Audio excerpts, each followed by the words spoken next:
सही ढंग से सरकार से अपनी बात को मनवा नहीं पा रहे हैं। अब रह गया कि विधायक को गुमराह करना, आवाम को धोखा देना, सिस्टम को ब्लैकमेल करना, संविधान के साथ खिलवाड़ करना। अरे भैया, राजनीति नहीं है। इनके पुत्र प्रवीण निषाद एक बार एमपी हो गए थे समाजवादी पार्टी से, और उसके बाद दल बदल के भाजपा से भी हो गए। अब की बार वो हार गए संत कबीर नगर से। केवल अपना जो है आनंद ले रहे हैं, समाज का कोई काम नहीं कर पा रहे हैं, जनता का कोई काम नहीं कर। दलित का जो आरक्षण है 57, 58, 60% का मिल सबको रहा है, जबरदस्ती की चूचू कर रहे हैं। नमस्कार, मैं हूं सुधांशु पुरी और आप देख रहे हैं नव भारत लाइव। 2027 का चुनाव नजदीक हो, ऐसे में उत्तर प्रदेश की राजनीति जातिगत आधार पर पूरी तरीके से देखी जा सकती है। जातिगत आधार पर जो राजनीति हो रही है वो चरम सीमा पे पहुंच गई है। ऐसा हम क्यों कह रहे हैं? उत्तर प्रदेश सरकार के एक मंत्री हैं संजय निषाद, उन्होंने अपने एक कार्यक्रम में, दिल्ली के एक कार्यक्रम में बोला कि यदि मल्लाहों को आरक्षण नहीं मिला तो वो विधानसभा का घेराव करेंगे। इस पर बात करने के लिए कुछ लोग हमारे साथ जुड़ेंगे, उनसे हम बात करते हैं, उनका क्या रिएक्शन है। क्या नाम है आपका? लालजीत यादव। लालजीत जी, क्या कहना है आपका कि लगातार जो है देखा जा रहा है कि उत्तर प्रदेश की राजनीति जैसे जैसे 2027 का चुनाव आ रहा है जातिगत आधार पर देखी जा रही है। संजय निषाद का ये बयान सामने आया कि वो विधानसभा का घेराव करेंगे मल्लाहों को अगर आरक्षण नहीं मिला। इस पर क्या बोलेंगे आप? आदरणीय डॉक्टर संजय निषाद सरकार पर और भारतीय जनता पार्टी पर दबाव बना रहे हैं कि अगर हमारा आरक्षण नहीं देंगे तो हम आपसे अलग हो जाएंगे। सबसे बड़ी बात यह है, और वो उसी के लिए कारण है कि उनका वोट खिसक रहा है। डॉक्टर संजय निषाद कैबिनेट मंत्री हैं और उनके जो है निषादों को कुछ फायदा नहीं कर पाए अभी तक। केवल बाप पूत यानी बेटा और पुत्र दोनों ही इधर से उधर। ये मांग तो लगातार मांगते हैं, लगातार मांग कर रहे हैं, इस पर क्या कहेंगे? आपकी जो है क्या राजनीति है संजय निषाद? अरे भैया, राजनीति नहीं है। इनके पुत्र प्रवीण निषाद एक बार एमपी हो गए थे समाजवादी पार्टी से, और उसके बाद दल बदल के भाजपा से भी हो गए। अब की बार वो हार गए संत कबीर नगर से चुनाव। अब ये खेल इनका ये है कि एन केन प्रकार अपने वोट को बचावे, नहीं तो वोट इनका खिसक रहा है डॉक्टर संजय निषाद का, तो इसलिए आरक्षण की बात कर रहे हैं। आप सरकार में हैं, सरकार से नहीं कहते कि भैया हमारा आरक्षण पूरा करिए, पिछड़े और दलितों का या अति पिछड़ों का आरक्षण पूरा करिए, ये नहीं कह पा रहे हैं। केवल बाहर जाके बोलते हैं जिससे कि हमारे समाज के लोग कहें कि हमारा नेता मांग तो कर रहा है, और इधर सरकार पे वो दबाव नहीं बना पा रहे हैं।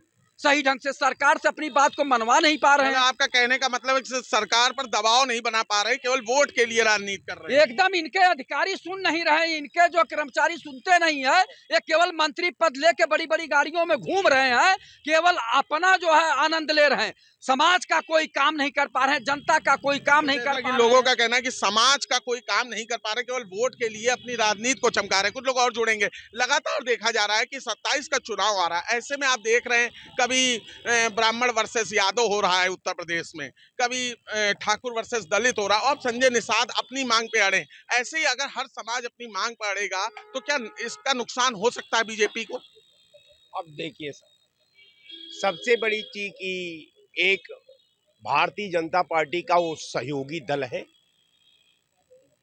रह गया निषादों को वर्तमान संविधान में अधिकार दिलाने का, तो अभी कुछ दिन पहले लोकसभा से पहले प्रधानमंत्री ने एक मेरठ की जनसभा में कही थी कि आज मैं सवर्णों को 10% आरक्षण दे रहा हूं। भाई, बहुत सुनने में अच्छा लगा, ताली भी बहुत लोग बजाए, लेकिन हुआ क्या कि आरक्षण आप देने की तो बात कर दिए, लेकिन आरक्षण देने के पैरे में जिस समुदाय को आरक्षण देने की बात करते हैं, जिस विधा की बात करते हैं, जहां कानून बनाने की बात होती है, वहां तो आपके पास कुछ है नहीं। अब रह गया कि विधा को गुमराह करना, आवाम को धोखा देना, सिस्टम को ब्लैकमेल करना, संविधान के साथ खिलवाड़ करना। ये सीधे सीधा इस बिंदु पर केंद्रित हो जाता है कि ये सरकार आवाम के साथ विशेष रूप से साजिश करके, धोखाधड़ी और विश्वास करके एक समुदाय को रिझा करके वोट का अर्जन करना चाहती है, जो राष्ट्रद्रोह से प्रेरित है। भारत में आप किसी समुदाय के लिए आरक्षण मांगना, आप पॉलिटिकल दल हैं, अगर पॉलिटिकल दल की परंपरा को अगर आप मानते हैं तो आप जातिगत आरक्षण मांगना राष्ट्र के द्रोह के धारा में इंगित होता है। आपके खिलाफ राष्ट्रद्रोह की धारा होनी चाहिए। बिल्कुल, जैसा कि आप देख रहे हैं कि काफी लोग नाराज हैं। इनसे बात करते हैं। भाई साहब, क्या कहना है आपका कि संजय निषाद ने जो ये मांग रखी है कि विधानसभा का वो घेराव करेंगे, जैसा कि लोगों का कहना है कि वो दबाव नहीं बना पा रहे सरकार पर, वोट के लिए राजनीति कर रहे हैं, क्या कहेंगे? सच्चाई ये है कि सरकार में कोई मंत्री सही रूप से काम कर ही नहीं रहे हैं। हाँ। ना तो जनता दरबार चौपाल लगा रहे हैं, खाली लखनऊ में बैठेंगे और चले जाएंगे, चले आएंगे। कहीं ना कहीं इनको हवा खिसकती नजर आ रही है, तो ये अपना कुछ पैतरा भाजना चाह रहे हो। चुनाव जैसे जैसे आ रहा है, अभी तक क्या कर रहे थे आप? जो है कितने साल से सरकार में है तब नहीं मांगे, जब 1-1.5 साल रह गया है, चुनाव आ गया है, तब आप जो है आरक्षण मांगने लगे। आरक्षण मांगने नहीं लगे, वो कहीं ना कहीं अपनी जमीन खिसकती हुई देख रहे हैं। क्या लगता है, वोट के लिए मांगा जा रहा है? बिल्कुल बिल्कुल, ये वोट से प्रेरित है। और लोग समझिए कि अब आप समझ लीजिए कि काम बिल्कुल ना के बराबर हो रहा है इस सरकार में। कोई मंत्री कहीं न दौरा कर रहा है, न चौपाल लगा रहा है। कि आपका कहना है कि कुछ लोग कह रहे हैं कि मंत्री कोई काम नहीं कर रहे, केवल लखनऊ में बैठे हुए हैं और वोट के लिए ये बयानबाजी करी जा रही। क्या कहेंगे आप इस मामले में, क्या कहना चाहेंगे? संजय निषाद ने जो बयान दिया इस पर क्या कहेंगे? उनके बयान की बात अलग है, ठीक है। जनता को ये सोचना चाहिए, जब नौकरी है ही नहीं, नौकरी निकलती है ही नहीं, तो आरक्षण की हवा में लोग, ठीक है। नौकरी नहीं निकलती, वो तो कह रहे हैं नौकरी लगातार देते हैं सब। अरे कुछ नहीं है, कोई नौकरी नहीं है। एक ऐसा चीज फिट करी गई है, बहुत पते की बात बता रहा हूँ, प्राइवेटीकरण हुआ है, ठीक। और दलितों को, पिछड़ों को एक लैलीपाप दी है कि इसको चूसते रहो। और ये जो लैलीपाप है, ये आरक्षण का है। प्राइवेटीकरण से जितना सवर्ण था, उसने ये समझ लिया कि हम पढ़ लिख के आरक्षण के कारण हमको नौकरी नहीं मिलेगी। अपने बच्चों को MBA ये सब करा के 99% सवर्ण प्राइवेट सेक्टर में है, वो चाहे ICICI बैंक हो, HDFC बैंक हो, पिरामल हाउसिंग फाइनेंस हो, सब में सवर्ण बैठ गए हैं। उनको पता है कि हमको कुछ मिलने वाला नहीं है। तो सबसे अच्छा हुआ कि आरक्षण को नहीं मांगते हुए, ठीक है, प्राइवेटीकरण होता जा रहा है। 80% जितनी भी जॉब है प्राइवेट में है, 20% लैलीपॉप है, ठीक है। जो अगर मान लिया जो मांगा जा रहा है मल्लाहों के लिए, क्या कहेंगे इस पर? अरे मिल सबको रहा है, ठीक है। अगर ये है कि पिछड़ा और दलित का जो आरक्षण है 57, 58, 60% का मिल सबको रहा है। जबरदस्ती की चूचू कर रहे हैं, ठीक है। अगर हो सकता है कि 100 सीट निकली तो भाई 2-4 सीट मल्ला को भी अपना मिल जाती हैं और यादव जी को भी मिल जाती हैं, सबको मिलता सबको है। लेकिन जबरदस्ती का अगर आरक्षण नहीं मिलेगा, अरे मिल सबको रहा है भैया। तुम कुछ लोग और है, उनसे हम बात करने की कोशिश करेंगे। दादा, क्या कहेंगे इस पर? संजय निषाद ने जो कहा कि मल्लाहों को आरक्षण मिले वरना वो विधानसभा का घेराव करेंगे, क्या कहना है? किस आरक्षण की बात करते हैं वो? क्या पिछड़ी जाति में आते हैं? अगर आते हैं तो उन्हें तो आरक्षण मिला हुआ है। अब कैसा आरक्षण चाहिए? पिछड़ी जाति में है ना। नहीं, वो तो अलग से आरक्षण मांग रहे हैं, निषाद लोगों का, मल्लाहों का, उनका अलग से आरक्षण मांगा जा रहा है उनके द्वारा। भारत में जातिगत आरक्षण की कोई व्यवस्था नहीं है। संविधान में भी जातिगत आरक्षण की कोई व्यवस्था नहीं है। अनुसूचित जाति, पिछड़ी जाति, अति पिछड़ी जाति, इनका तो व्यवस्था है, लेकिन जातिगत व्यवस्था नहीं। इनका मांग ही गलत है। ऐसी चीजों मांग रहे जो सरकार क्या कोई भी सरकार हो नहीं दे पाएगी। ऐसे अगर हर जाति, अगर एक बात बताइए, हर जाति अगर ऐसे आरक्षण मांगने लगेगी तो क्या होगा? क्या इसका नुकसान हो सकता है? आने वाले चुनाव में भी बीजेपी को भी नुकसान हो सकता है अगर उन्होंने इनकी मांग नहीं पूरी करी, ऐसा कुछ है? पहली बात तो कोई भी सरकार होगी जातिगत आरक्षण देगी नहीं। कांग्रेस आ जाए, बीजेपी आ जाए, वो भी नहीं देगी। ना कांग्रेस आएगी, वो भी देगी।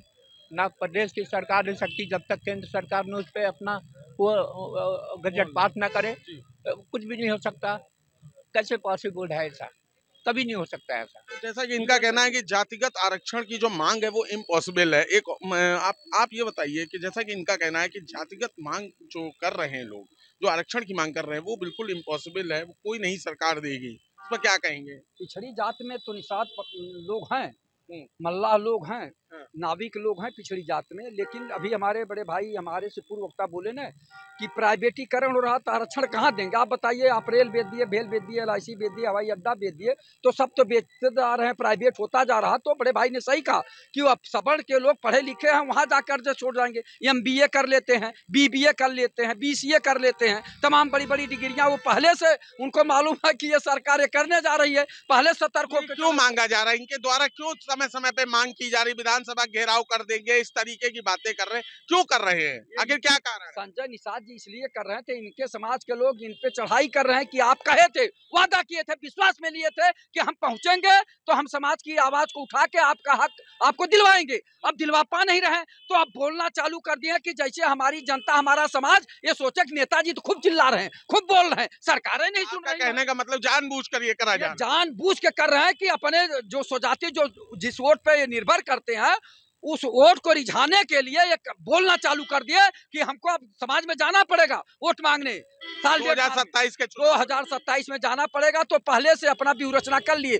चूंकि ये डिप्लोमेटिक शब्द है, ये दिमाग से अपना जो है खेल रहे हैं कि अब मैं चिल्लाऊं तो जिससे हमारा समाज हमसे नाराज न हो, गुस्से में न रहे, जबकि समाज बहुत क्रोधित है, नाराज है कि आपकी संजय निषाद जी को धूल चटाएंगे। चूंकि हम लोगों के साथ वादा करके वादा न निभाना भी एक तरह का भ्रष्टाचार है। तो संजय निषाद ने अपने समाज से वादा किया था कि मुझे पहुंचने दो, मैं मंत्री बनूंगा, सरकार से जितनी आपकी मांगे हैं सब मनवाऊंगा और सब लागू करवाऊंगा। नहीं लागू करवा पाए। जैसा कि आप देख रहे हैं कि लोगों का जो रिएक्शन लिया गया इस मामले में, उनका साफ तौर पे कहना है कि वोट के लालच में यह बयान दिया जा रहा है। समय समय पर जो है 2027 के चुनाव को देखते हुए यह बयान जारी किया जा रहा है, क्योंकि उनको वोट चाहिए, मल्लाहों का वोट चाहिए। और कुछ लोगों का कहना है कि ये मांग बिल्कुल पूरी तरीके से इम्पॉसिबल है। अब देखना यह है कि संजय निषाद ने जो 10वें स्थापना दिवस पर जो मांग रखी है, जो सरकार से मांग रखी है, योगी सरकार से काफी खफा नजर आए हैं संजय निषाद।